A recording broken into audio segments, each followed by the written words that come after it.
Hey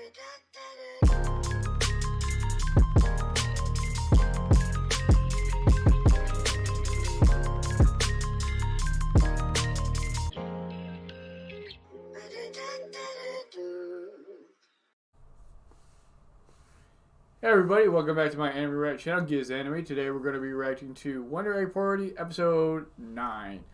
Typically this is kind of a recap part of my videos, but there's really nothing to recap because last episode was a recap.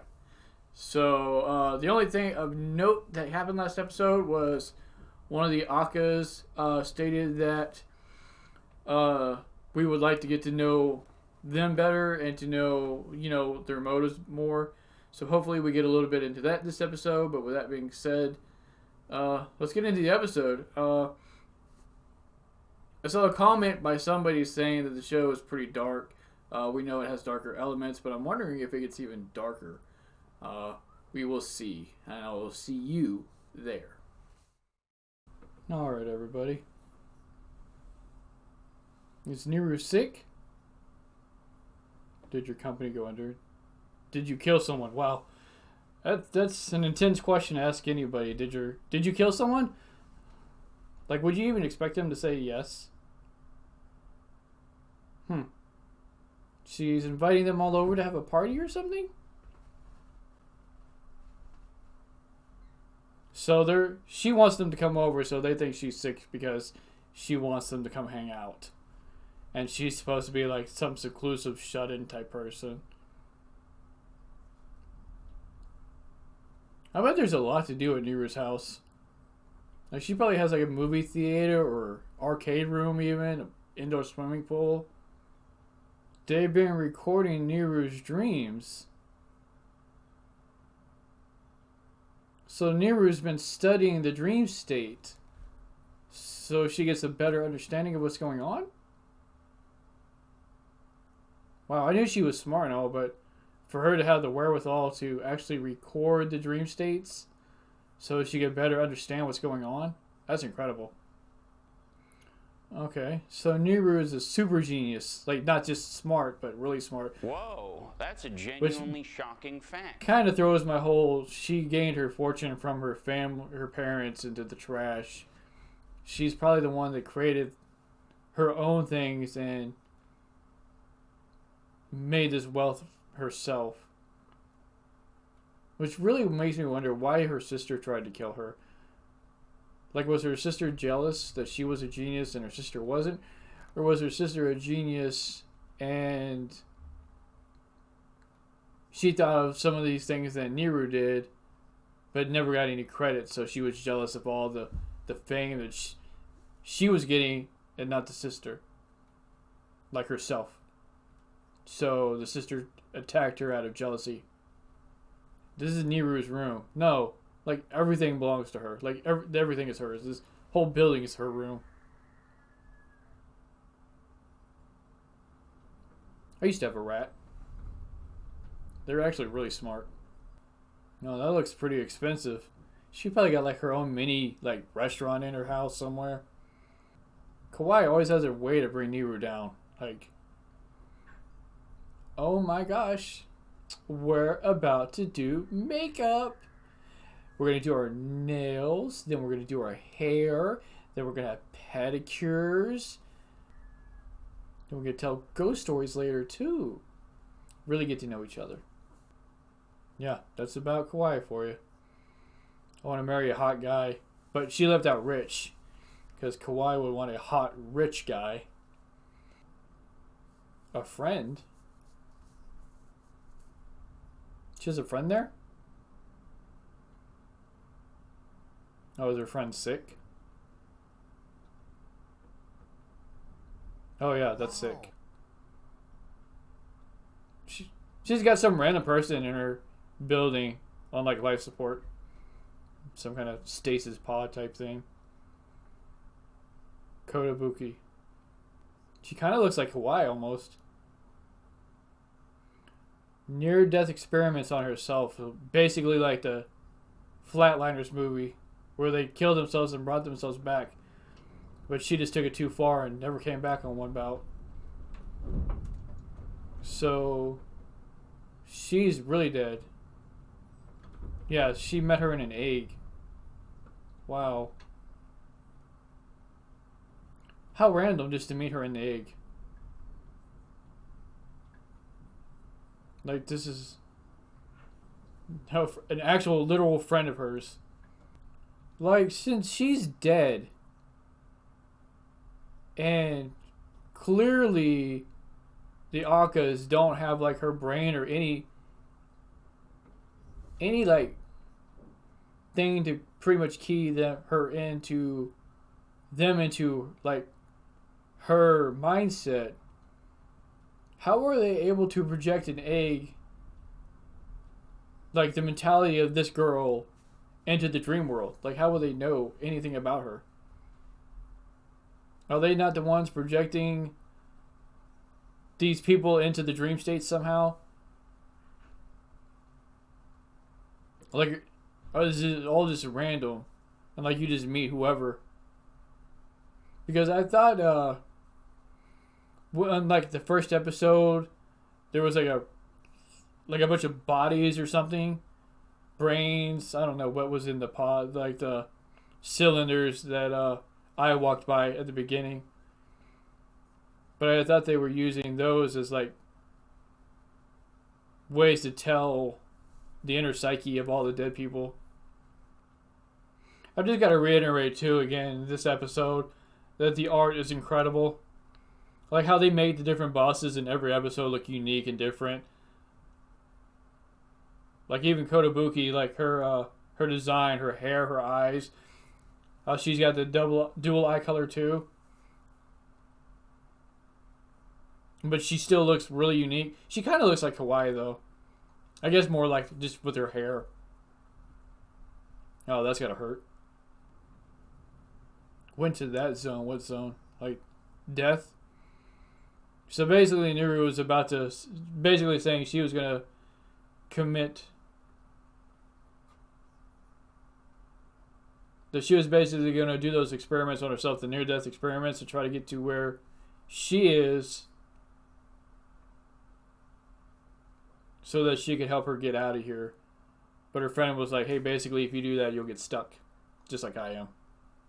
And also, basically, since she's like a super genius albino, rare specimen, scientists are going to come for her body and dissect her. Try to keep her alive in like some continued state of animated suspension like Neiru has her, but experiment on her body. So she wants Neiru now to unplug her so that her body actually dies, so that like any of the cells or organs will be useless by the time anybody's able to get a hold of her. So they won't really want to dissect her or anything, because there will be nothing for them. Yeah, yo, we got good friends now. Especially I. Not so sure about Kawaii. Yo, what's this? Like, what's this boss represent? He's been chasing her the whole time. Who she was obviously better than, and he got a big ego and got mad about it. Wow.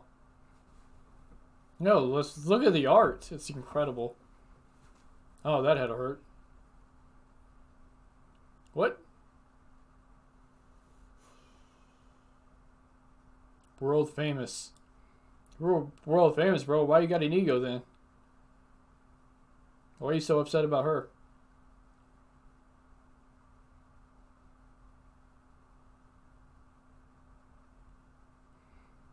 It was 0% success rate. Well, since they're geniuses, obviously both of them, shouldn't be much of a challenge. This girl always talking about blowing people's minds. And I talking always about how angry she is.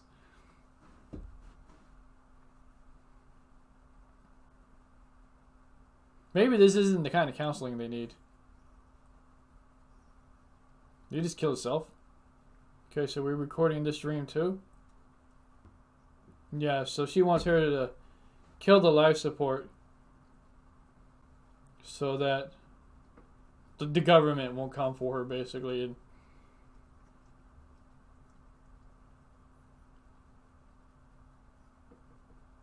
Can't even be a miracle now. So dead, so they can't even bring her back like they were trying to do with Koito and the others. This is it though. Kawaii, she's dead. She's already dead. Yeah. There's no killing her. These machines are keeping her alive. That's kind of cold of Neiru to say. You didn't ask him to take a field trip here.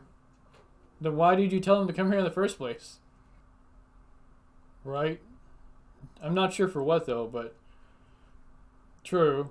Like, I and Neiru were basically original friends before everybody else started showing up.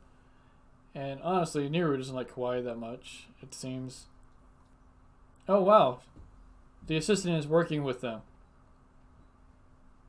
What's going on here? Girls' suicides. We told them the real reason they wouldn't work with them. The real reason behind girls' suicides? Are they trying to understand why girls commit suicides? Maybe it's not even, there aren't any boys. Because they're not trying to understand the male side. They're just trying to understand the female side. And they have some obvious ulterior motive going on here that even these girls wouldn't like if they found out about it, because she said that if they knew the truth, they would fight against her. Is that like a Ouija board?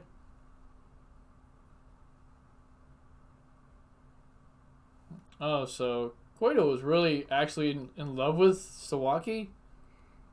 Like there was no ulterior motive going on here? She really did have a crush on him? I mean, it's not unheard of for a student to have a crush on a teacher.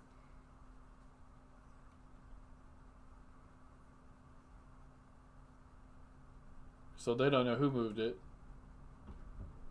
It just moved. It was a spirit.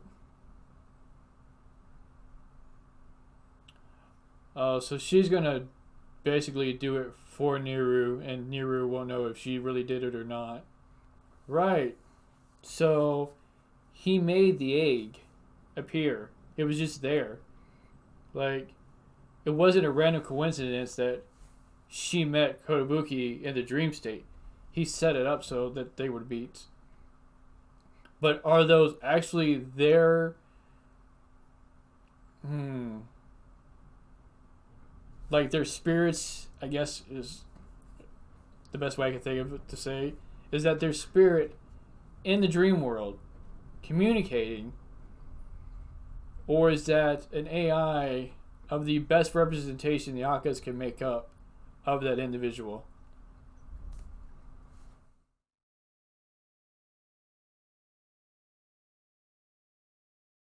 Alright, everybody, just a little bit of a recap on the episode. So it seems that Neiru's assistant knows what's going on.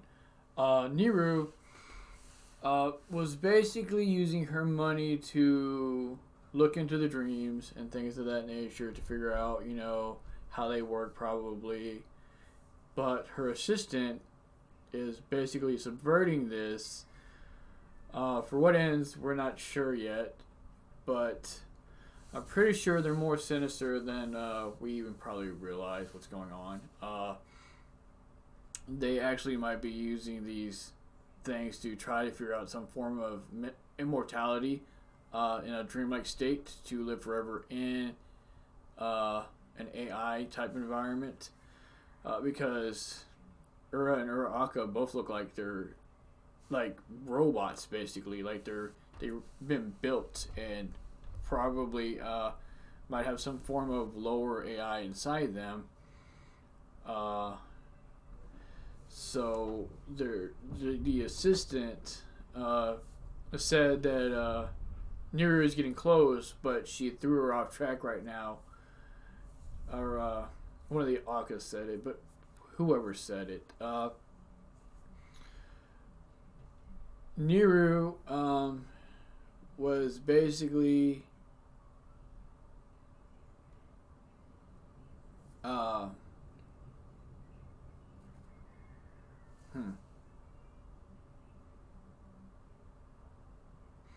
she was trying to save her friend who one of the Acas basically inserted into a dream to, I guess, manipulate how she acted or thought. They might have even had, because these obviously aren't the real them.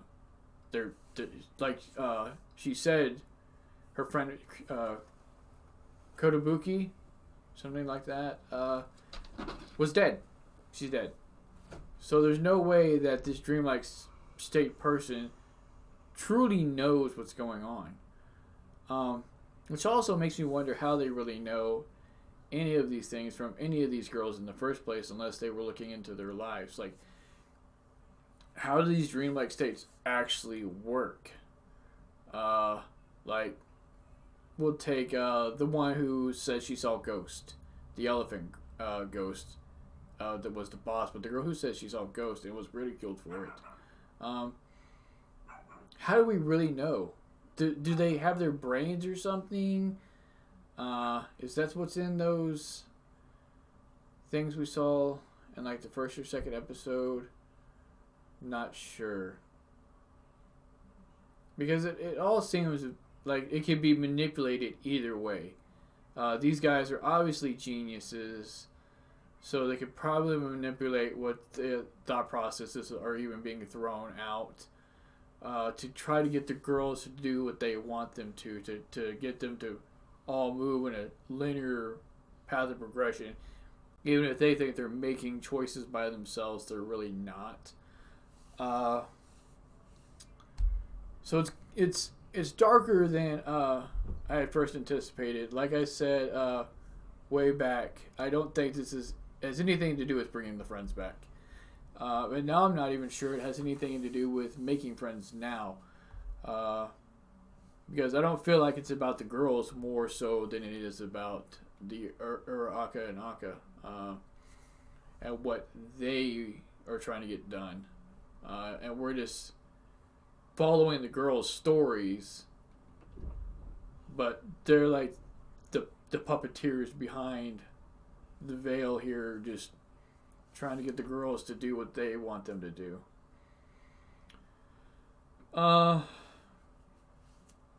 With that being said, though, let me know what you all think. Maybe I'm totally off. Maybe y'all have better theories than I do. I've heard that there's a Discord for this series, so they're probably tossing around all kinds of ideas there. I haven't actually been on it, but if any of you have and you see the episode, let me know what the current theories are going around. And I will see y'all next time.